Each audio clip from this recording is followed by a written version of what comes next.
Yesu ashimwe ubwoko bw'Imana. Twongeye kugaruka imbere y'Imana muri ano materaniro y'uyu munsi y'uyu mugoroba. Mbere ya byose reka tubanze dusenge hanyuma tuganire n'ijambo. Reka dusenge mu izina rya Yesu Kristo Nazareti. Data, mu izina rihambaye, mu izina rikomeye, mu izina rifite imbaraga, mu izina rifite ubushobozi, tugarutse imbere yawe uyu mugoroba duciye bugufi munsi yo kubaho kwawe. Turasengeye mwami ubwoko bwawe, tugiye kuganira ijambo ryawe, abo turi kumwe muri aya materaniro, abo turi kumwe ku mbuga z'abakunda Imana, abo turi kumwe kuri Instagram, abadukurikirana kuri YouTube, bose mwami duciye hamwe bugufi imbere yawe kugira ngo imbabazi zawe n'ubuntu bwawe bane natwe. Reka ijambo ryawe rigira ubushobozi, reka ijambo ryawe rikize imitima, reka ijambo ryawe risubizemo intege abari bacitse intege, abari barambiwe, abari bihebye, abatari bafite uko bagira, abatari bafite mwami icyo bakora mu gihe nk'iki ngiki. Reka ijambo ryawe rize ari igisubizo kandi ari umuti kuri buri muntu uwo ari we wese. Mwami wururuke ukore kandi wigaragaze mu izina rya Yesu Kristo Nazareti, amen. Reka dusome ijambo ry'Imana riri mu gitabo cy'Abami ba kabiri ibice 5.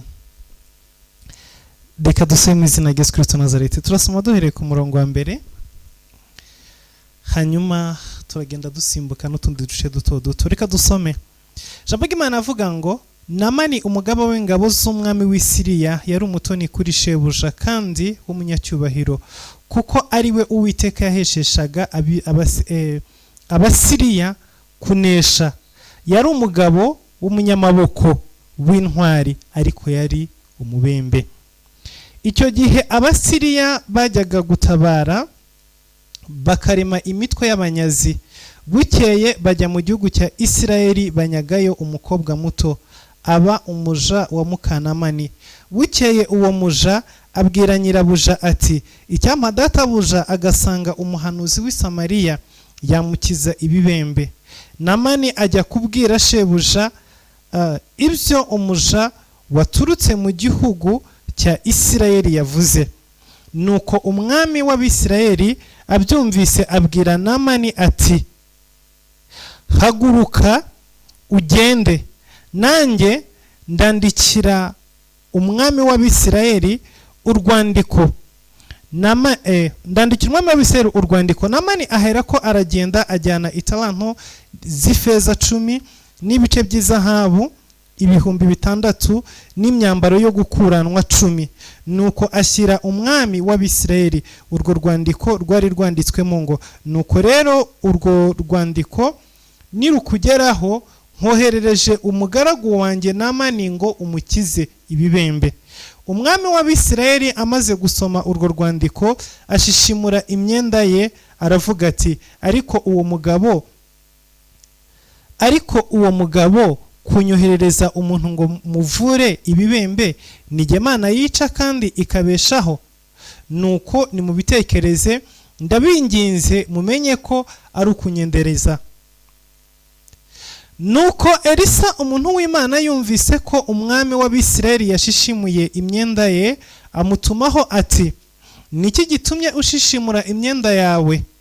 Mureke ansange, ari bumenye ko muri Isirayeli harimo umuhanuzi. Nuko Namani araza, azana n'amafarashi ye n'amagare ye, ahagarara ku muryango w'inzu ya Elisa.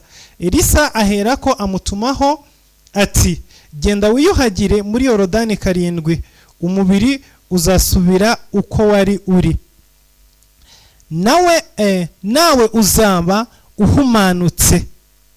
Namani abyumvise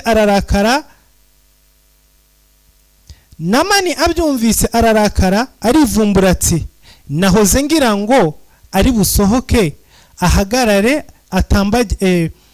atakambire izina ry'Uwiteka Imana ye, arembyarembye n'intoki hejuru y'ibibembe ngo ankize. Mbese inzuzi z'i Damasiko Abana na Fapa ntiziruta ubwiza amazi yose y'Ibwisirayeli? Sinabasha kuziyuhagiramo ngo mpumanuke? Nuko arahindukira arigendera arakaye.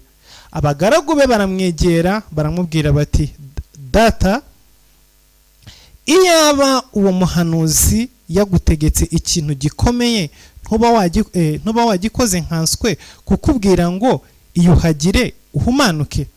Nuko aramanuka yibira muri Yorodani 7 nk'uko uwo muntu w'Imana yari yamutegetse. Uwo mwanya umubiri we uhinduka nk'umwana muto, arahumanuka. Hanyuma agarukana n'abantu be bose kuri uwo muntu w'Imana, araza amuhagarara imbere aramubwira ati, noneho menye ko nta yindi mana iriho mu isi yose keretse muri Isirayeli. None ndakwinginze enda ingororano y'umugaragu wawe. Elisa aramusubiza ati, nkurahiye Uwiteka uhoraho, uwo nkorera nta kintu cyose ndi bwakire. Aramugomera kugira ngo abyende, ariko undi aranga. Namani ati, ubwo utabyemeye ndakwinginze uhe umugaragu wawe imitwaro y'ibitaka ihetswe n'inyumba 2, kuko uhereye none nta zindi mana umugaragu wawe nzatakambira.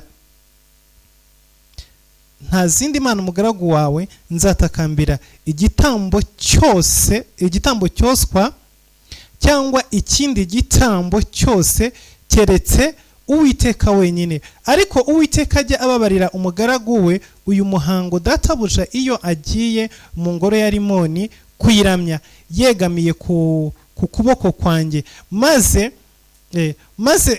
kunama mu ngoro ya Rimoni. Iyo nunamye muri iyo ngoro ya Rimoni, Uwiteka ajya abibabarira umugaragu we. Elisa aramubwira ati, genda amahoro. Nuko aragenda yicumaho hato. Imana yacu ihabwe icyubahiro. Haleluya.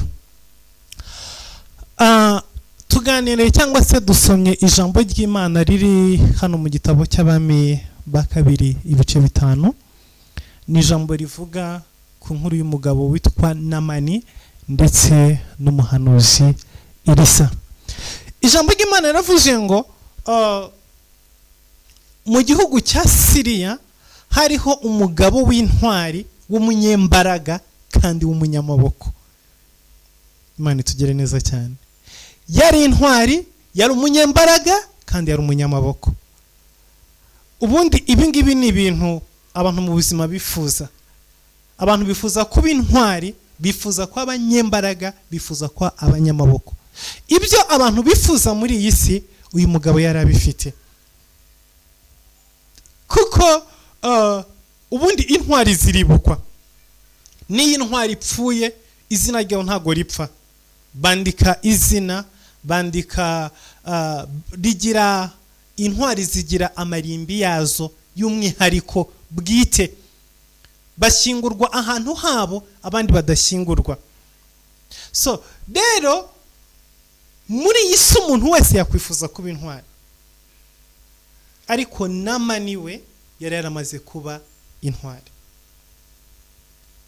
Si cyo gusa, yari umugabo w'ingabo. Ni umwanya ukomeye, ni pozisiyo ikomeye, ni umwanya w'icyubahiro, ni umwanya utinyitse. Biri kongera ikavuga ngo niwe Uwiteka yahesheshaga kunesha Abasiriya. Buri hantu hose Abasiriya bajyaga batari kumwe na Namani baratsindwaga. So no kuvuga ngo yari ukuboko kw'iburyo k'umwami wa Siriya.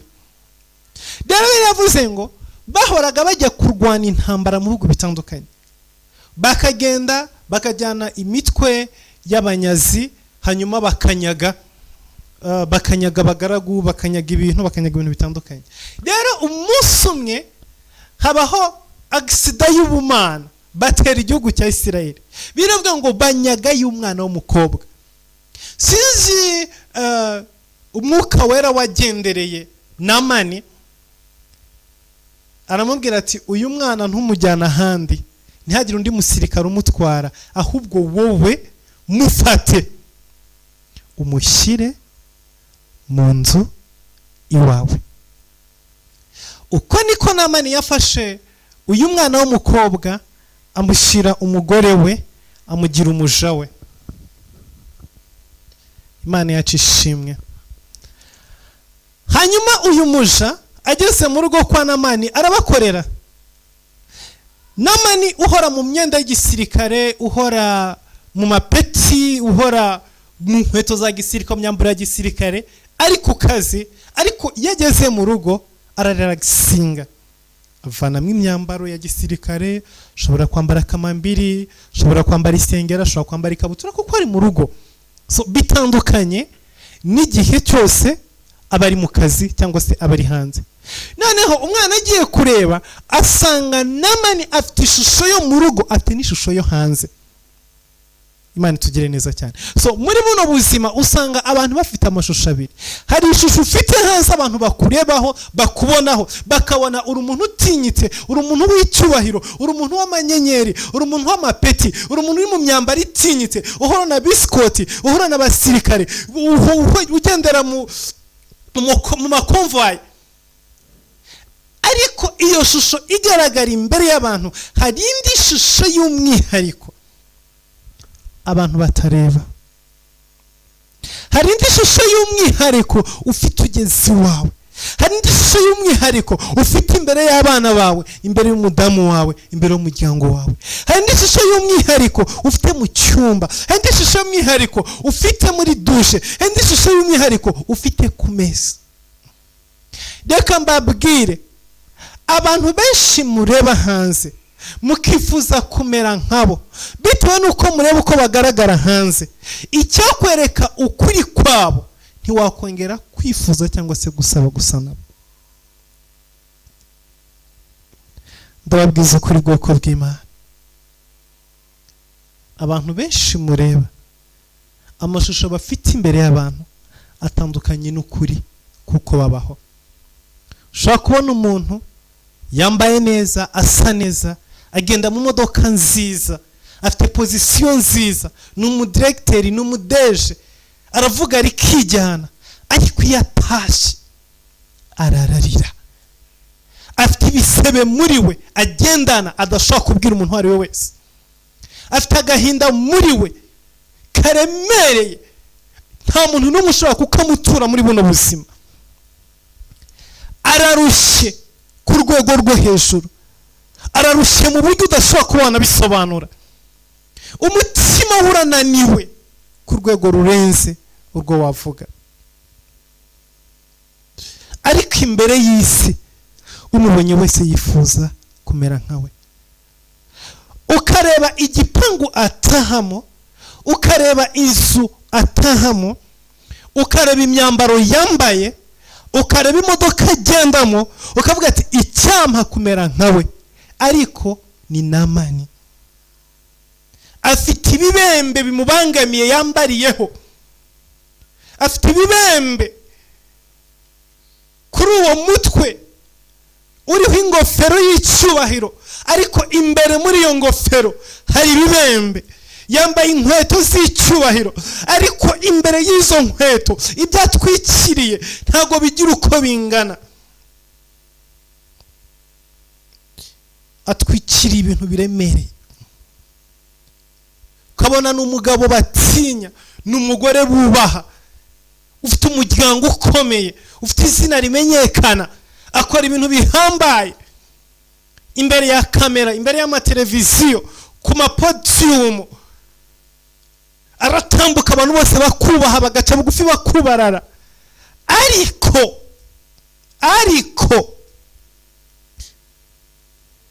aho abantu batareba, afite igishakwe kiremerereye ubuzima bwiwe. Ararushye mu buryo udashobora kuba wasobanura, yuzuye agahinda n'umubabaro adashobora kubwira undi muntu uwo ari we wese. Abantu benshi bafite amarira badashobora guserura, kuko bayaseruye bibwira ko batakaza icyubahiro cyabo. Bayaseruye bibwira ko abantu batakomeza kububa. Ahitamo kubaho nk'umuntu unezerewe kandi ababaye. Ahitamo kuba nk'umuntu watsinze kandi yaratsinzwe. Ahitamo kuba nk'umuntu ufite amahoro kandi nta mahoro nambagira. ahitamo kuba nk'umuntu ufite ibyishimo ariko afite agahinda karenze akashobora kuyasobanurira abantu. Uyu ni Namani. Banamani baruzuye muri za guverinoma zacu, baruzuye mu macace, baruzuye mu nsengero, baruzuye mu kazi, baruzuye mu makampani atandukanye, baruzuye birirwa bazenguruka ibihugu, imigabane, bagenda mu ndege bava muri mwe bajya mu yindi. Iyo bageze imbere ya za ambasade babahereza visa bakibona izina ryabo, ariko imbere muri bo bafite ibibembe baryamanye nabyo badashobora kukubwira, badashobora kugusobanurira, birenze ubwenge bwabo, birenze ibitekerezo byabo. Ntibazi n'icyo bakora kuko pozisiyo baro ntishobora kubakiza. Abakomeye baziranye ntibashobora kubakiza, abami baziranye ntibashobora kubakiza, n'abantu bafite n'ijambo ibwami. Bibiliya iravuga ngo uyu Namani umwami wa Siriya yajyaga mu ngoro ya Rimoni gusenga, yasengaga yigamiye ukuboko kwa Namani, ntiyashoboraga kujya ahantu amusize. Ni umuntu ugendana n'umwami, ni umuntu umwami akenera ko aba ari iruhande rwiwe, ariko umubabaro n'agahinda biri imbere muri we umwami ntashobora kwimukiza. Abantu muri iyi si bafite ibibazo birenze ubwenge bwabo, amafaranga bafite ku makonti ntashobora kubikemura. Buriya inshuro nyinshi abantu bo mu nzego zo hasi, abantu bo mu nzego zo hasi b'abakene, b'abatindi, cyangwa se abatari n'abatindi ariko abakene batazwi, batamenyekana, amazina y'abatazwi, badafite agaciro, ibyifuzo byabo ni ukwambara neza, ni ukurya neza, ni ukuba mu nzu nziza, ni ukugenda mu modoka nziza, ni ukubona amaviza, ni ukwemererwa ubwenegihugu bw'ibihugu bikomeye ku isi, ni ukujya mu ndege, ni ukujya mu mahoteli akomeye. Bibwira yuko ibyo babibonye babageze muri paradizo, batekereza ko igihe cyose ibyo ngibyo babifite nta kibazo na kimwe afite muri iyi si. Ariko reka mbabwire, bariya bafite ibyo byose, bafite ibibembe bambariyeho badashobora kubereka mwebwe abakene. Abakene ibyifuzo byabo bazamara amajoro bariya bataka binginga Imana, Mana mpa amafaranga yo kwishyura inzu, Mana mpa amafaranga y'ubukode. Banamani bo ntago basaba amazu yo kubamo, ahubwo bafite amazu bakodesha yuzuye hirya no hino mu bihugu bitandukanye no mu migabane itandukanye. Bo ntago basenga bavuga ngo Mana turakwinginze duha inzu yo kubamo, cyangwa se duha amafaranga yo kwishyura inzu. Benshi mu badukurikirana cyangwa se benshi mu buzuye ku misozi barimo basenga mu byumba by'amasengesho, ibyifuzo byinshi bikomeye ni Mana ndakwinginze unkure muri ubukode, Mana ndakwinginze umvane muri ubuzima bugoye, Mana ndakwinginze unkize iyi nzara. Ariko hari Banamani ibyo kurya barabifite, ibyo murarira amajoro musenga mubyuka saa 9 z'ijoro kwinginga Imana ibaha imyambaro, bo n'imyenda bafite ntibazi uko ingana. Ibyo mubyukira saa 12 mwinginga Imana ibaha ubwenegihugu, bafite ubwenegihugu bwa buri gihugu cyose bagezemo, bafite amapasiporo diplomate, ntago batonda ku miryango ya ambasade,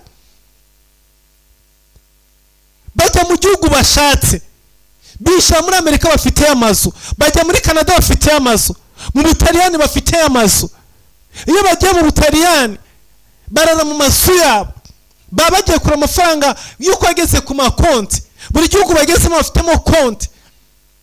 Ariko ni Banamani bambariye ku bibembe, agahinda kabo ntikarebwa n'abahisi n'abagenzi, ahubwo kazwi nabo bararana, kazwi nabo bagendana nabo. Igitangaje ni iki ngiki, nuko mu nzego zose zikomeye bafite uburenganzira bwo kwinjiramo, nta n'umwe uhari ufite igisubizo cyo kubarengera. Baba mu cyubahiro cyo hejuru. Icyubahiro cyabo gituma bahisha amarira yabo, bagahisha agahinda kabo, bagahisha umubabaro wabo, bityo babonye wese akifuza kumera nkabo. Ariko baramutse bakuyemo imyambaro bakagaragaza ishusho yabo y'ukuri, nta n'umwe wakongera gusenga avuga ngo ndashaka kumera nkabo, ahubwo wahita utangira gushima Imana. Mana ndagushima yuko utangize nkuriya mukire urara udasinziriye, kuko utampaye ibyo kurya. Ndagushimye kuko utampaye ibyo kurya ntegura ku meza, ariko sinshobore kubirya. Abantu benshi bategura ibyo kurya amoko 12 cyangwa 15 ku meza, ariko ku ruhande bakamushyira agatoki gatogosheje, kadatonoye, katarimo n'umunyu, akaba ari kajya konyine gusa. Abo ni bana mani. Kubera iki? Ibyo byose bateguye, ibyo byo kurya inkoko, amafi, bindi by'ubwoko bwinshi cyane benshi mutanazi, biba ku meza y'abakire. Afite ikibembe muri we cya diyabete kimubwira ngo ibyo nubirya ntabwo uzamara kabiri. Urasabwa kurya igitoki gitogosheje mu mazi kitarimo umunyu. Nicyo cyonyine gusa ukeneye, nicyo wemerewe. Oh my Jesus. Arabifite ariko ni amashugwe ku meza, arabireba gusa, hanyuma abashyitsi bamusuye bakabirya. Hari ijambo rimwe umubwiriza yavuze ngo nta kintu kibi yabonye mu isi nko kugira ibyo kurya ngo Imana ikakwima inda yo kubirya. Ni ijambo riri mu gitabo cy'umubwiriza. Ukagira ibyo kurya by'ubwoko bwose, Imana ikakwima inda yo kubirya. Umubwiriza yarabivuze. Abo ni bana mani rero.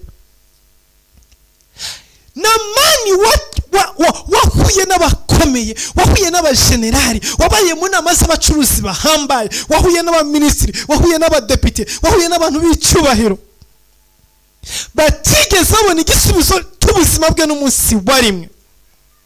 Umunsi umwe ahura n'umwana w'umuja. Haleluya.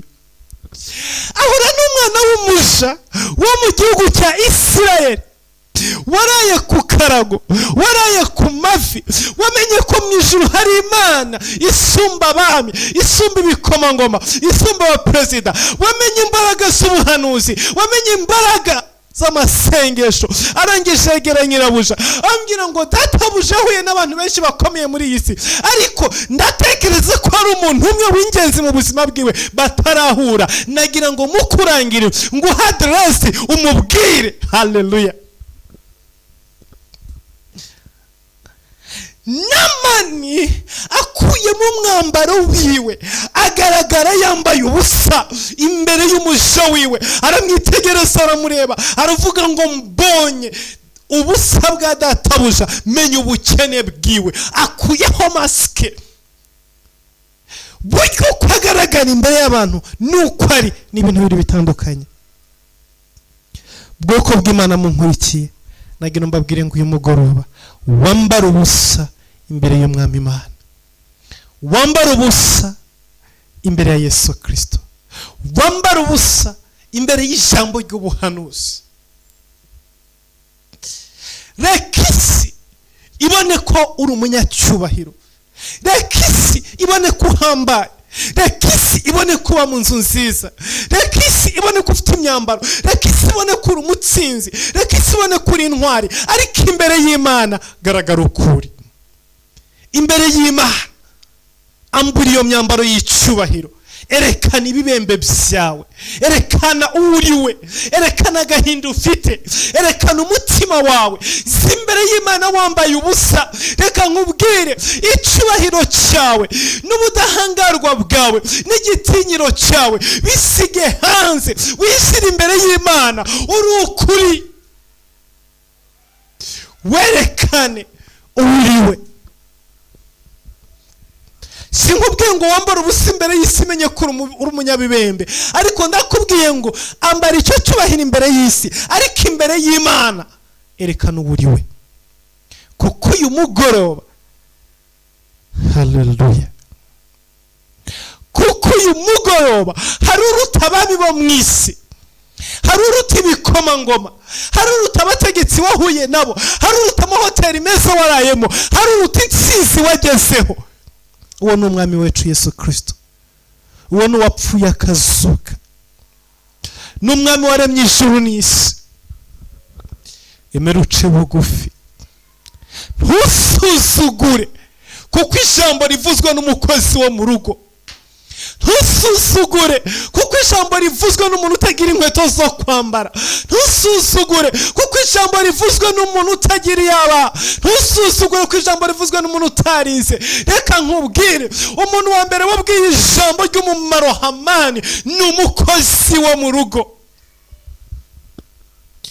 Abantu benshi bararata umugisha wabo kuko bareba ngo ibi ninde wabivuze, yize he, akomoka he, yaje modoka isite, yambaye ikoti rimeze gute, ikanzu y'ibihagaze angahe, ataha hehe, aba hehe, abayeho ate, avuga izihe ndimi. Ubundi yarangiza ugahita ucisha nk'umurongo ukamuca amazi.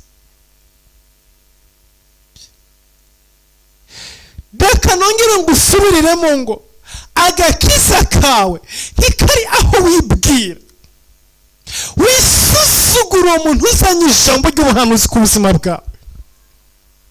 Wisuzugura ukuzaniye mesaje ngo utangire kumubarira ku burebure bwiwe, utangire kumubarira ku nkomoko yiwe. Ni umwana w'umuja, ni umukozi wo mu rugo, ni umunyagano. Arekuye ijambo, bwira databuja iwacu i Samariya hari umuhanuzi. Databuja agiye agahura nawe. Alo, databuja agiye agahura nawe,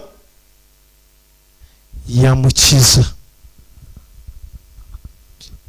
N'umujenerali arabyumva. Ndakunda umutima wa Namani. Ni umunyacyubahiro, ni umuntu udashobora gusohoka mu gihugu, ikindi gihugu kitamenyeshejwe ko akijemo, ariko yumva ibyo umukozi wamubwiye, arabyemera kandi arabyizera, afata n'icyemezo cyo kubikurikira. Ni ibintu bingana icyo umaze gusuzugura mu buzima bwawe, bitewe n'uko urebeye mu gasuzuguro, urimo gusuzugura uwabikubwiye.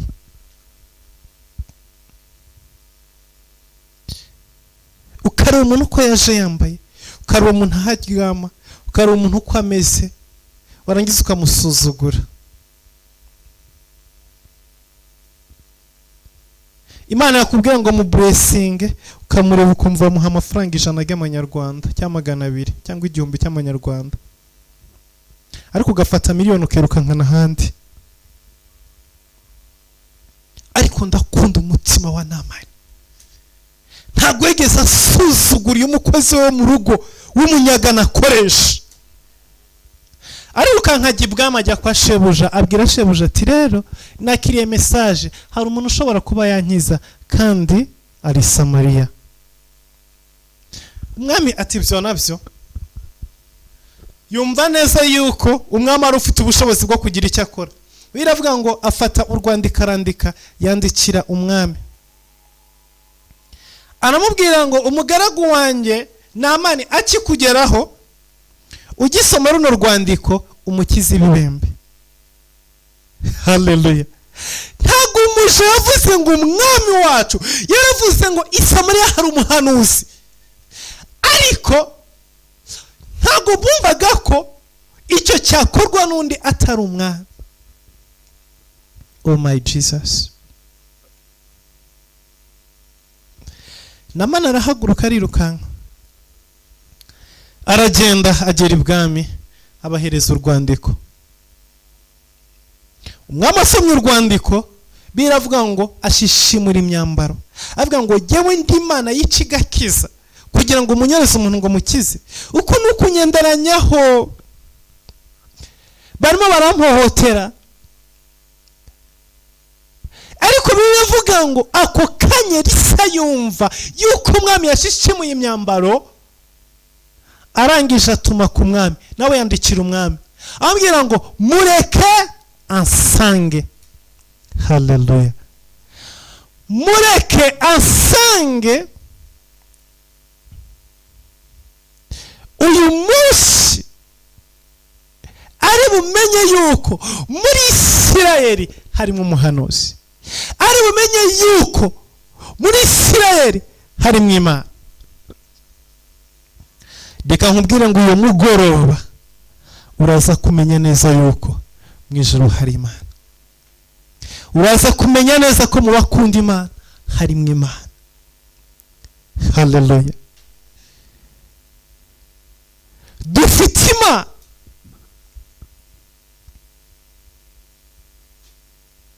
yororoka igakora.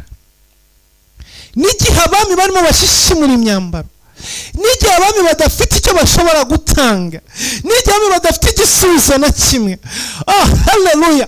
Imana ishimwe ko hari abantu nka ba Elisa bahagaze ku marembo bavuga ngo nimureke bansange, nimuzane ibyo bibazo, nimuzane izo ngorane. Yamwe ba Hamani mwe, yamwe ba Anamani mwe, nimuse. Haleluya. Muri bumenye yuko muri Isirayeli harimo umuhanuzi. Niki cyabaye? Biravuze ngo Namani arirukanka n'abagaragu biwe n'abaja biwe, hanyuma aragenda agera imbere ya Elisa.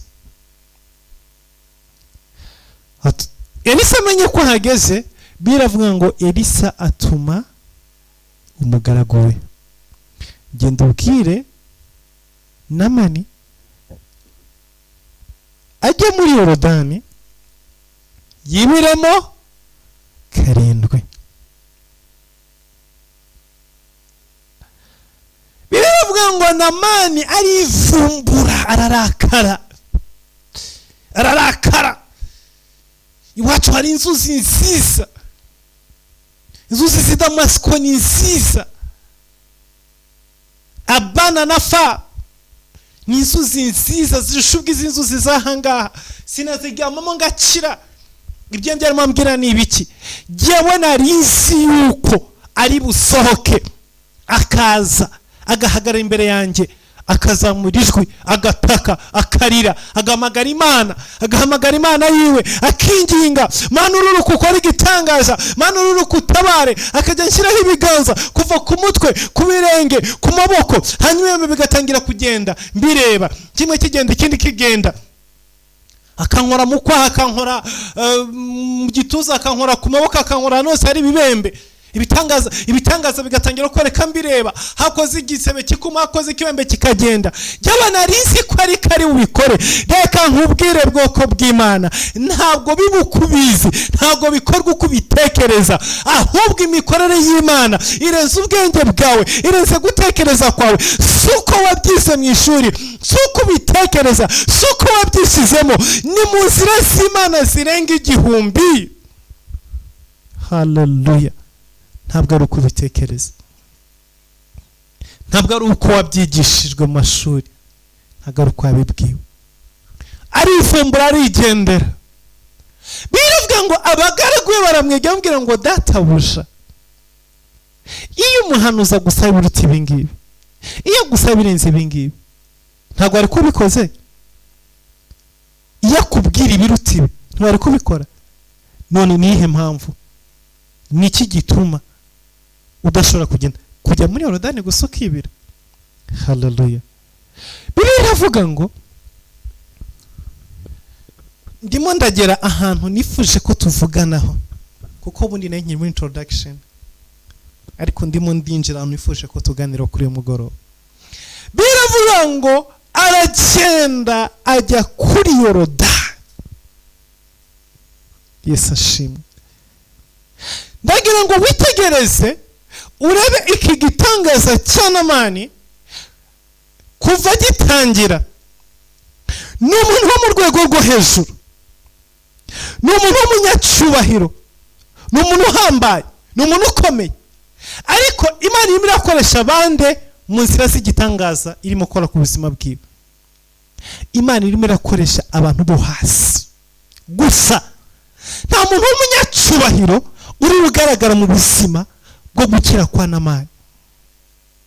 Ubwa mbere ni umukozi wo mu rugo rwiwe w'umuja wamubwiye ngo haguruka ugende, ahaguruka akurikiye umuja mu rugo. Ubwa kabiri ageze ku mwami, umwami ashishimuye imyambaro, nta kintu umwami amumariye. Ubwa gatatu ageze imbere ya Elisa, Elisa wo kugira ngo asohoke amwubahe ahubwo amwereje umukozi wo mu rugo. Imagine generali muzima. Abakozi Imana mu nkurike muri wo kunyumva muri kano kanya, generali muzima aje kukureba, uri mu cyumba cy'amasengesho mo gusenga iwawe, warangiza ugakomeza ugapfuka mukisengera, ukabwira umukozi wo mu rugo ngo genda umubwire ngo Imana iravuze gutya na gutya ngaho taha. Udasohotse ngo umurebe, udasohotse ngo umwakire muri protokole nyinshi, udasesezera abantu bose mwari muri kumwe, ugahita umuha umwanya n'icyicaro. Mumbwire bwoko bw'Imana. Si generali, umuntu utanga icya 10 gitubutse aje wawe. Tuve kuri generali uje wikoreye amafeza, uje wikoreye amasahabu, kuko uyu mugenerali Namani imbere yo kuviwe yabanje gupakira, yapakiye imyambaro, yapakiye amasahabu, yapakiye amafeza, yapakiye ibintu by'agaciro, yarazanye amaturo aremereye ahetswe n'indogobe n'ingamiya. Umuntu uje yikoreye amaturo aremereye. Mumbwire bwoko bw'Imana, bakozi b'Imana, umukirekazi runaka aje kukureba muri Verity, yahashye harimo imiceri, harimo amakaroni, yaciye amasupermarket, yishuje imodoka, yaguze imyambaro, yaguze ibyo kurya by'abana, araje ngo umusengere. Aparitse imodoka ku marembo, umukozi araje arakubwiye ati ihute, kana karahageze kandi imodoka yibiruzuye, irimo ibintu byinshi, irimo ibintu byinshi.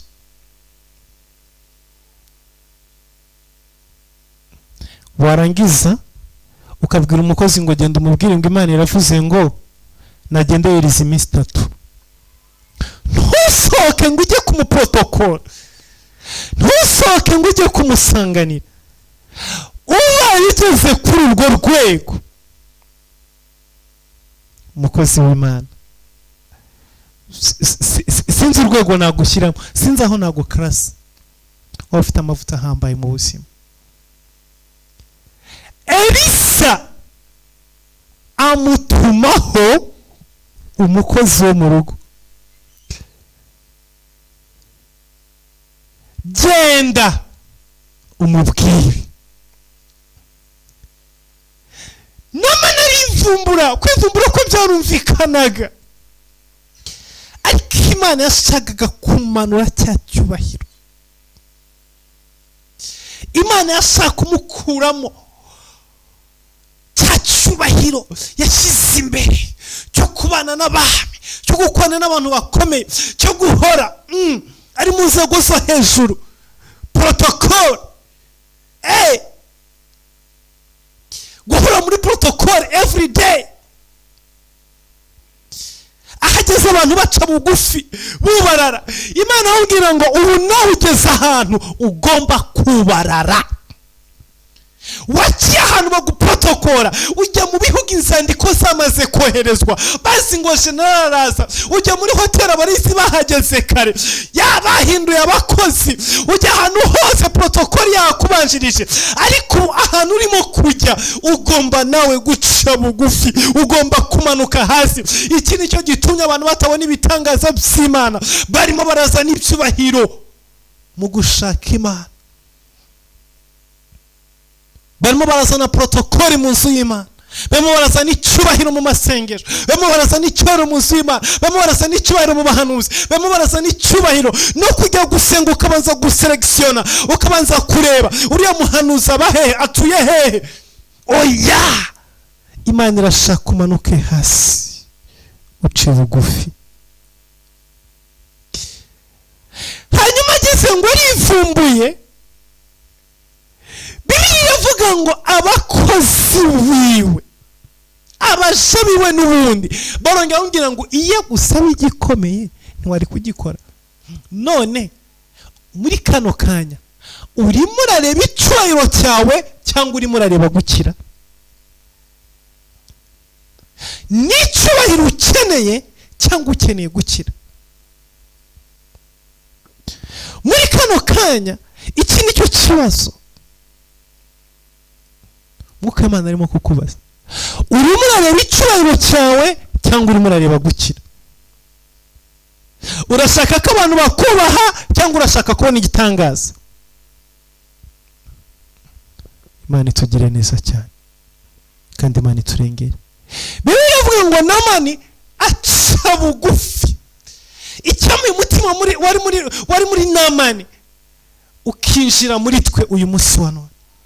Icyama tukawugira, icyama tukumva, icyama tugahaguruka, icyama tugashaka Imana, icyama tukumvira ijwi ry'Imana duciye bugufi.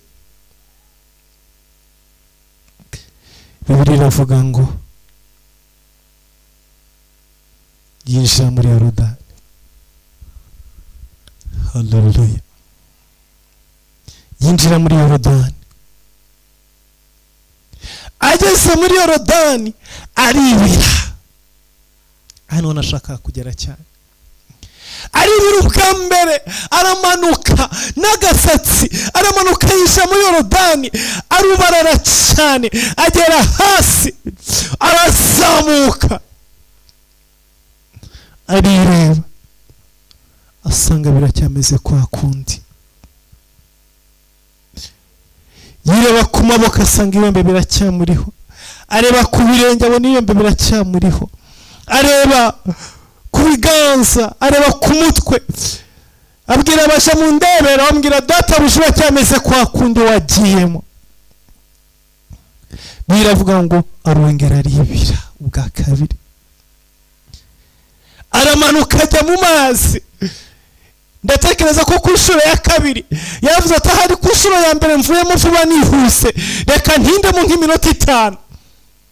Amanukamo n'umusirikare watojwe, ashobora kujya mu mazi akibira akamaramo n'isaha, kumara iminota 5 munsi y'amazi ni ibintu byoroshye.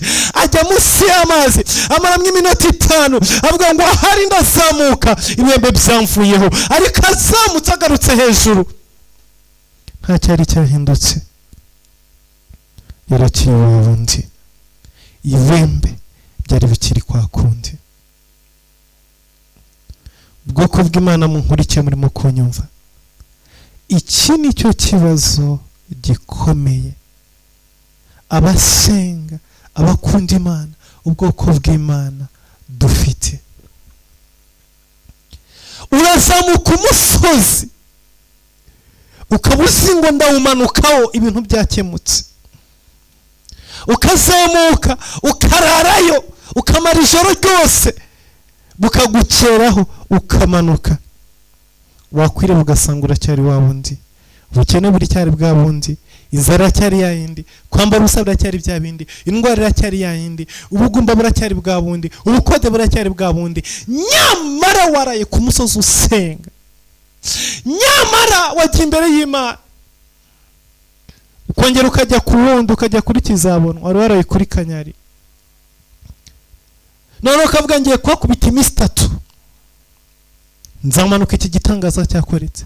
Ukajyayo ukarira mana nkeneye umugabo, imvura ikagukubita, izuba rikagukubita, imbeho ikagukubita, ukahirirwa ukaharara, ati wenda nagiye kuri kanyarira nkamara umunsi umwe, niyo mpamvu bitakunze, ariko kuri kizabonwa ndahamara iminsi 3 ikarangira, ugataha ugasanga biracyameze kwa kundi. Namani yongera kwibira ku nshuro ya 3, avuga ati noneho ndaza kumara iminota 10, ahari no ko namaze iminota mikeya, niyo mpamvu ibembe bitamvuyeho. Aribira, aramanuka ajyamo, none hararyama agera ku musenyi, mara iminota 10, avuga ati none ku nshuro ya 3 ndazamuka nakize. Arazamuka, ariko ngiye kwireba yarakiri wa wundi, nta cyari bwakemuke, nta cyari bwakundi. Ibi nibyo bihe tubamo. Nyuma ya kizabonwa ukinjira muri 40 jours z'abakundi Imana. Senga umunsi wa mbere, umunsi wa kabiri, umunsi wa gatatu, iminsi 10, ukayikora n'ubwambere ukavuga ati noneho ndayihambamo iminsi 40. Nanjye ngomba kwiva mbonye igitangaza. Iminsi 40 ikarangira, wajya kureba ugasanga nyuma y'iminsi 40 bya bembe bya biracyakuriho.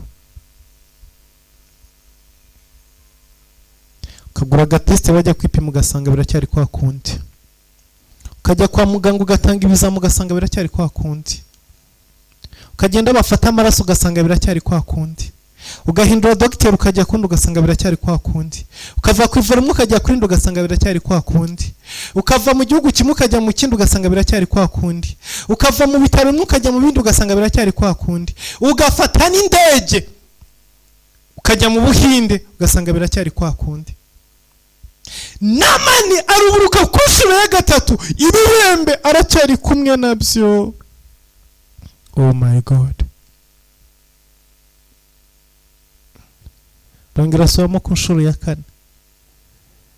Ati wenda hari nagiyemo, hanyuma ndaceceka sinagira icyo mvuga, none reka nongere nibire, hanyuma ningeramo ndaza gutaka, ndaza kurira.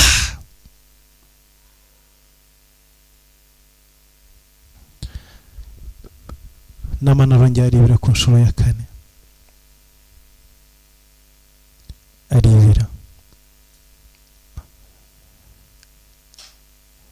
arategereza, ajyamo, asaza imigeri, arataka, mana Israeli, mana Israeli nkiza, mana Israeli ntabara. Atinda mu mazi, arasenga, arahamagara uko yarabishobojwe, uko yumvise umuhanuzi kaza avuga, arasenga uko yumvise umwana w'umuja avuga, arasenga, arataka.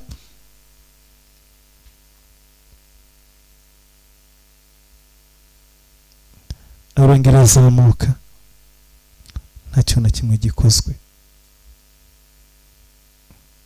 Abarokore benshi bageze ahangaha ahita atangira gupanga kwishingira, atangira gupanga kujya ku bapfumu, atangira gupanga, atangira kwibaza, ugakeka kwicira inzira. Bwoko bw'Imana benshi barananiwe muri urugendo kubera kwibira mu mazi, bakazamuka nta gitangaza babonye. Kubera kwibira 1, 2, 3, 4 bikanga, bakiriza 1 bikanga, bakiriza 5 bikanga, kajya mu minsi 7 bikanga, kajya mu minsi 15 bikanga, kajya mu minsi 21 bikanga, umwaka ukarangira uwundi ugatangira bikanga. Namani yibira ku nshuro ya 5 nta kintu cyari kiriho. There is no miracle happen there. Nta gitangaza na kimwe kigeze gikoreka. Oh my Jesus. Abaza barahagaze bararebera. Umugabo ku nshuro ya 5 nta nagahiri kamwe karamuvaho. imagine hari igihe usenga uvuga ati nibura iyo nabonaga n'akamenyetso basi iyo nabonaga n'akantu iyo nabonaga n'umusore uza kumbaza izina ariko n'uyu mwaka urarangiye iyo basi nibura najyaga no kumubwira ko ari akantu kapungutseho ariko biracyari kwa kundi ibipimo bya diyabete biracyari hejuru HIV biracyameze kwa kundi nta kirahinduka.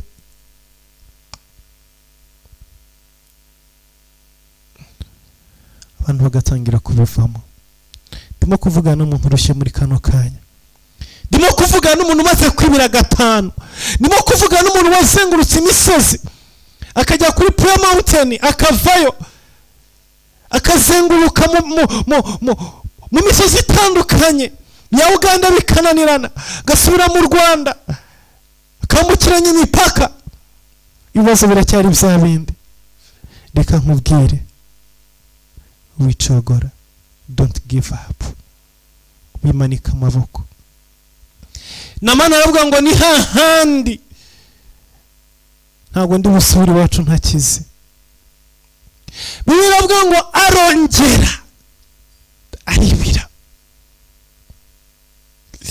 arongera aramanuka ku nshuro ya 6, amanuka mu mazi arazamuka ahamagara abo bazanye. None kuri nshuro ya 6 ntinzemo iminota 30 mu mazi.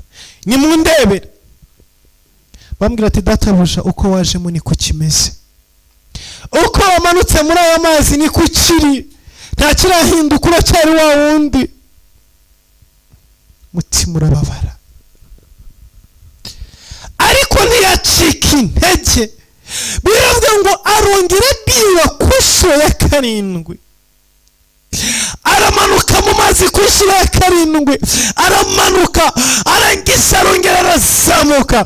Ariko aho niho hari igitangaza, aho niho hari ugukira kwiwe, aho niho hari ukubohoka, aho niho hari ugutabarwa, aho niho hari imbaraga z'Imana, aho niho hari igisubizo. Azamutse, haleluya. Biravuga ngo umubiri wiwe wari umeze nk'uruhinja. Ntago ibimembe byagiye bivaho kamwe nguko yibize haveho kamwe, uko yibize haveho kamwe. Oya, ku nshuro ya 7 ibimembe byagendeye rimwe, ku nshuro ya 7 igitangaza cyabereye rimwe. Reka nkubwire byashoboka kugeza ku nshuro ya 6 nubwo nta na gato karavaho, nubwo umaze imyaka 6 usenga nta kintu na kimwe kirahinduka, nubwo ibaye imyaka 10 usenga nta kintu na kimwe kirahinduka. Ahari ku nshuro ya 7 ibintu biraza kubera icyarimwe. Haleluya. Umaze imyaka 6 uzenguruka mu butayu, umaze imyaka 6 ugendana n'ikigeragezo, uyu ni umwaka wa 7. Byashoboka ko yamaze imyaka 20, byashoboka ko ibaye 40, byashoboka ko 31 cyane 2 cyane 3 cyane 5, byashoboka ko mu myaka 20 yushubije amaso inyuma. Warasenze bishoboka, wararaye amajoro, wariyirije, wakoze ibishoboka byose, warasenze, waratanze icyacumi, waratanze amaturo, waratanze ibitambo bitandukanye, wakoze amasengesho bwoko bwinshi butandukanye. Reka nkubwire n'izanshuro Namani yamanukaga muri Yorodani, yaramanukaga akazamuka nta gitangaza abonye, yaramanukaga akazamuka nta kintu kibaye, yaramanukaga akazamuka nta kintu kirakoreka, ariko ntiyigeze acika intege. Biravuga ngo ku nshuro ya 7 ibibembe byose byari birangiye. Byashoboka ko Imana itashimye kugukuraho kamwe ariko irabikuriraho icyarimwe. Uyu mugoroba Imana irabikuriraho icyarimwe. Uyu mugoroba Imana irabirangiriza rimwe. Uyu mugoroba Imana haleluya, Imana iragukiriza icyarimwe. Wicika intege, wibivamo. Watanze amaturo menshi nibyo, waririje nibyo, wafashije benshi nibyo, waraye amajoro menshi, wakoze overnight menshi. Wakoze ibirenze ibyo twarondora, ibirenze ibyo twavugira hano. Ushubije amaso inyuma, ibyo umaze gukora ntibibarika, ibyo umaze gukora ntibirondoreka. Don't give up. Hari inshuro ya 7 mu buzima bwawe, hari inshuro ya 7 hari inshuro ya karindwi. Reka nkubwire ngo aho uri hari igitangaza. iyo Yorodani irimo kwibira mukavamo nta kintu uvanyemo, niho hari ugukira kwawe. ako karago urimo kuraraho ukakabyuka nta kintu gikoretse, niho hari igitangaza cyawe. muri Yorodani nyine Namani yibizemo ubwa mbere ntabonemo igitangaza, akibiramo ku nshuro ya kane ntabonemo igitangaza, akibiramo ku nshuro ya gatandatu ntabonemo igitangaza, niho yibize ku nshuro ya karindwi avamo akize. Ntucogore, ntucike intege, oya, igitangaza cyawe kikuri imbere. Igitangaza cyawe kiri aho ngaho nyine, aho wasuzuguriwe, aho watuciwe, aho wambariwe ubusa, aho waburariye, aho wabereye mu nzu mbi, aho wavugiwe, aho ngaho bakwitiye amazina, niho igitangaza cyawe kiri. Ibyawe ntabwo Imana yabibitse kure, ntabwo yabishyize ahandi hantu, yabishyize aho ngaho nyine. Ukomeza wibira ukavamo umeze nk'uko wari uri. Wandike inzandiko usaba akazi, ntibaziguhe, ntibakaguhe, zikajugunywa muri puberi. Aho nyine niho akazi kawe kari, aho ngaho wicika intege. Naje kubwira ngo wirambirwa, naje kubwira ngo wibivamo, wibivamo. Reka dusengane Imana. Ukeneye gusubiramo imbaraga kuri uyu munsi, ukeneye kongera kwibira, ukeneye kongera kumanuka muri Yorodani. We wari urambiwe, we wumva ugiye kubihagarika, wumva ugiye gusohoka muri Yorodani kuko umaze kubiramo inshuro nyinshi nta kintu ubona. Reka nkubwire ngo ntusohoke, ongera wibire. Haleluya, ongera umanuke. Nihatagira n'ikintu gikore ku mugoroba, n'ejo mu gitondo wongera umanuke, n'ejo saa 9 z'ijoro wongera umanuke, ongera umanuke. Haleluya, ongera umanuke muri Yorodani, ongera wibire, ongera wibire muri Yorodani. Ndakwinginze ongera wibire, igitangaza cyawe kiri aho ngaho. Muri kano kanya uzamura ikiganza cyawe cy'ibumoso, uzamura ikiganza cyawe cy'iburyo, fata ikiganza cyawe cy'ibumoso ugishyire ku mutima wawe, cyangwa ugishyiraho urwaye, cyangwa ugishyiraho ubabara. Niba ufite ibyifuzo byinshi ugishyire ku mutima wawe, ubwiye Imana ngo Mana, ibyifuzo biri muri umutima ndabikugomororeye. Niba ufite uburwayi bukubangamiye, bugukomereye, ikiganza cyawe ugishyiraho urwaye, ugishyiraho urimo kubabara, hanyuma dusengane Imana. Ntusuzugure uyu mwanya. Namani nimba atarasuzugura umukozi wo mu rugo akabona igitangaza, ntusuzugure iri sengesho, ntusuzugure iri jambo, ntusuzugure uyu mwanya, kuko ni umwanya w'igitangaza ku buzima bwawe. Ngiye kugusengera Imana. Waribize kenshi ntiwabona igitangaza, warasengewe kenshi ntiwabona igitangaza, warakurikiranye ijambo ry'Imana kuri televiziyo nyinshi ntiwabona igitangaza, warakurisenze ku rubuga inshuro nyinshi ntiwabona igitangaza. Ariko uyu mugoroba reka abe kwibira kwawe kwa karindwi, reka abe kumanuka muri Yorodani kwawe kwa karindwi, reka ubone igitangaza mu izina rya Yesu Kristo Nazareti. Reka ngusengere Imana. Mandara shekere Mosai, mandore bosakara mandore boshekere Mosai, mandara bashekere Mosakando anderia basakara Masai. Data, ndasengera ubwoko bwawe bukurikiranye ijambo, ndasengera ubwoko bwawe Mwami. Mandara Basai, randeria basakara mashekenderia semene dekere bosesai. Ndasengera abana Mana bakurikiranye ijambo rya muri kano kanya, ndasengeye abana mani bari kuri wicamo, ndasengeye mwami ngo bafite ibibembe by'ubugumba, bafite ibibembe by'uburwayi, bafite ibibembe by'amadeni, bafite ibibembe byo kutarongorwa, bafite ibibembe byo kutubaka, bafite ibibembe by'inzara, ibibembe byo kwambara ubusa.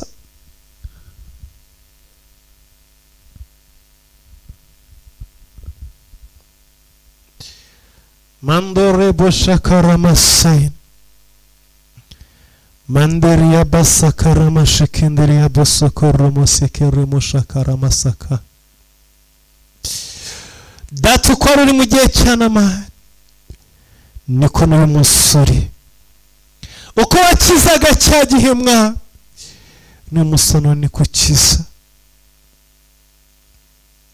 Reka mwami iyi ngiyi inshuro ya 7 ku buzima bw'abana bawe. Reka aya masengesho ibishuro ya 7 ndakwingiza Mana ya Yakobo, ndakwingiza Mana ya Aburahamu. Reka iyi ngiyi ibishuro y'igitangaza ku buzima bwawe, ibishuro yo kunesha, ibishuro yo gusubizwa, ibishuro yo gukira indwara, ibishuro yo kubona akazi, ibishuro yo kubona fiance, ibishuro yo kubona urubyaro, ibishuro yo kubona visa, ibishuro yo kwemererwa mwami, ibishuro yo gutabarwa, ibishuro yo kubahoka, ibishuro mandarabasekere musayi. Ni kenshi mwami bagerageje, ni kenshi babaye imbere bakava nta kintu babonye, ni kenshi babaye mu materaniro nkanga bakavamo nta gitangaza babonye, ni kenshi mwami babaye ku karago bakava nta gitangaza babonye, ni kenshi bazamutse imisozi, ni kenshi baraye amajoro, ni kenshi mwami barambaraye hasi, ni kenshi basengeye mu mazi, ni kenshi mwami biyirije, ni kenshi baguhamagaye ariko bikarangira nta gitangaza babonye. Ariko kuri y'ishuro reka ibishuro ya 7, reka ibishuro yo gutabarwa, reka ibishuro yo gukira imitwe, reka ibishuro yo gukira ibisimba, reka mwami bigendere rimwe.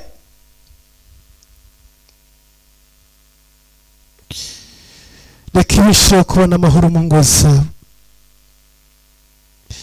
reka ibishuro yo guhabwa agaciro, reka ibishuro yo kwemerwa mwami. Dore abamama bari mu ngo ariko batemerwa n'abagabo babo, badahabwa agaciro n'abagabo babo, badafite umunezero mwana, badafite ibyishimo, badafite uburenganzira ku mitungo y'urugo, badafite uburenganzira ku biri mu nzu. Baragutakishira nyinshi, barakurira inshuro nyinshi, ariko uyu mugoroba ndasenze, uyu mugoroba wo kwemererwa, uyu mugoroba wo gutabarwa, uyu mugoroba wo gukira mwana.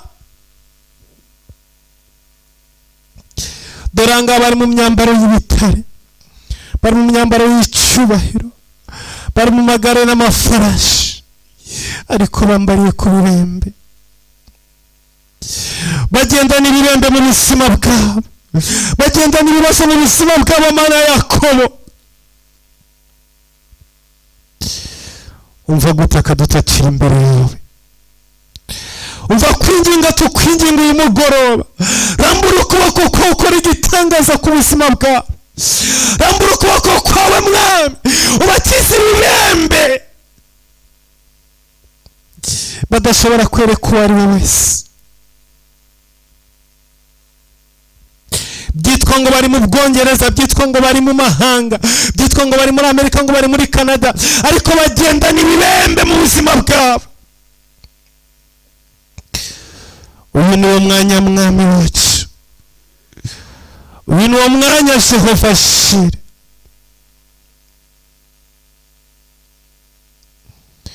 Iki ni cyo gihe Mana ya Yakobo urengera ubuzima bw'abana bawe. Natwe turabasengeye mwana, reka bakirire kuri televiziyo, reka bakirire mwami kuri yicano, reka bakirire mwami muri uyu mwanya barimo kurikirana amasengesho, reka bakirire kuri uru rubuga, reka bakirire muri izi nzira mwami waduhaye kujya ducisha mu ijambo ryawe, reka bakirire mandarabasayide. manura gukira, manura gukira, manura gukira. Reka gukira kuvuye imbere yawe, reka gukira kuvuye imbere yawe, kubagereho mu Burundi, kubagereho mu Rwanda, kubagereho muri Afurika y'Epfo, kubagereho Mozambique, kubagereho muri Canada, kubagereho muri Australia, kubagereho mu migabane itandukanye y'isi. Reka gukira kwawe kugera ku bwoko bwawe Mwami. Ndamanura amavuta y'imbaraga, ndamanura amavuta y'ubushobozi. Uko Elisa yohereje umugaragu kuri Namani ngo akire ubuhembe, niko nanjye nohereje ijambo riciye kuri ibi byuma, riciye kuri aya matelefoni, riciye kuri aya makompiyuta, riciye kuri aya mateleviziyo. Nohereje ijambo ryawe Mwami. Mandari ya basakaro mashekendari ya basai. Ndabasenge umugisha waweho Mwami, ndabasenge imbaraga zawe zibabeho. Uyu mugore wakora ikintu kidasanzwe, kuraho kubagwa Mwami, kiza mu nda, kiza amaguru, kiza mu maraso, kiza Mwami, kiza mu mutwe, kiza ibyo bibembe, kiza izo ndwara zitamenyekana, kiza izo ndwara zananiye abaganga, kiza izo mvune Mwami, kiza mu izina rya Yesu Kristo Nazareti. Kiza mandaraba shekere musai. Ndamanura imbaraga zo gukira uyu mugoroba, ndamanura imbaraga z'igitangaza. Ndakiza imitima yari yihebye, ndakiza imitima yari ifite agahinda, ndakiza imitima itari ifite Mwami epfo na ruguru. Abo bose bari batereranywe, ndikubakiza uyu mugoroba Mwami. Ndakwinginze Mana ya Yakobo, ndakwingiza Uwiteka wari kumwe na Elisa. Ntabwo Elisa yigeze akora kuri Namani, ahubwo yarekuye ijambo. Nanjye ndekuye ijambo ku bana bawe. Data ukora mu migabane itandukanye. Ntabwo Elisa yigeze ajyana Namani kuri Yorodani ngo abe ari kumwe nawe, ariko ijambo ryavuye mu kanwa ka Elisa ryajyanye na Namani, aribira muri Yorodani, akora ibyo abwiwe arakira. Niyo mpamvu muri kano kanya Mwami, iri jambo Mwami reka rijyane n'ibimenyetso n'ibitangaza. Uryumva wese akarishyira mu bikorwa, agasubira gusenga, agasubira kwiriza, agasubira kubyuka, agasubira kurara ku karago, agasubira kuguhamagara Mwami. Akire mu izina rya Yesu Kristo Nazareti, yakire igitangaza mu izina rya Yesu Kristo Nazareti. Ndasenga bose badafite ibyo kurya, ndasenga badafite imyambaro, ndasenga badafite aho kuryama, ndasenga badafite ubushobozi bwo kwishyura inzu, ndasenga abo ngabo amashuri yahagaze, ndasenga abo ngabo birukanwe mu ngo, ndasenga abo ngabo barimo bazerera, ndasenga abo ngabo bari mu process za divorce, abagabo barimo babirukana, ndasenga abo ngabo baryamye kwa muganga, ndasenga abo ngabo bariho amasima, ndasenga abo ngabo bariho amaseromo, ndasenga abo ngabo bari kuri bomboni. Ndabasengeye mu izina rya Yesu, igitangazo cyabo gikoreke. Uyu mugoroba ukuboko kwawe gukore, imbaraga zawe zikore. Ndamanura ikiganza cyawe ukize mu izina rya Yesu Kristo Nazareti. Reka utume abantu bawe Mwami batanga ubuhamya. Ndasenze mandaraba shekere mosaini, manura imbaraga zikiza. Bahora, bahora, bahora ubwoko bwawe. Mandarobo shekere mosaini. Ndagushimye kuko uri Imana ibohora, ndagushimye kuko ukoresheje ijambo ryawe, ndagushimye kuko mwamukishije uwo muntu, ndagushimye kuko ukijije uwo muntu Mwami, ndagushimye Jehova Shire, ndagushimye kuko uri Imana yambuka imipaka, ndagushimye kuko uri Imana idahagarikwa, ndagushimye Mwami. Mandarobo shekere mosaini. Habwa icyubahiro Mwami, kuko no ku nshuro ya karindwi urakiza Mwami. Ibitakuza ku nshuro ya mbere ntibikunde ku nshuro ya kabiri, ntibikunda abantu bari mu minsi 40, ntibikunde abantu bo munsi 21, ntibikunde abantu baraye ku musozi, ntibikunde muri overnight, ntibikunde mu materaniro atandukanye. Uyu ni umwanya wo kugira ngo bikunde, uyu ni umwanya wo kugira ngo bishoboke. Ibitakuza mu gihugu cy'Ubugande, ibitakuza mu Burundi, ibitakuza mu Rwanda, ibitakuza aho ngaho, uyu ni umwanya ngo bikunde mu izina rya Yesu Kristo Nazareti. Nanjye ndasenze ngo bikunde. Mandaraba shekera musayini, mandaraba shekera masikenderi ya rabasayini, mandaraba shekera musayini. Reka bikunde ubwo bukwe butahe, reka bikunde iyo divorce ihagarare, reka bikunde uwo muntu abyuke kwa muganga, reka bikunde uwo muntu ave mu bitaro, reka bikunde iryo gufwa risubirane, reka bikunde iyo ndizavuke, reka bikunde. Mandaraba sayini. Urakoze mwami, urakoze Mana ya Yakobo, urakoze kuko uzi ibimenyetso n'ibitangaza, urakoze kuhagurukiye kubohora no gukiza ubwoko bwawe, urakoze icyo ukoze kuri mugoroba mwami. Shimwa uhabwe icyubahiro, shyirwa hejuru kuko ukoze ibimenyetso n'ibitangaza. Izina ryawe rishimwe none niba udashira mu izina rya Yesu Kristo Nazareti, amen. Imana ibahe umugisha, mwakoze cyane abo twabanye muri aya materaniro. Imana akomeza umugisha abo twaturi kumwe kuri cano mwese. Imana ikomeza bageneza mu izina rya Yesu Kristo Nazareti, amen.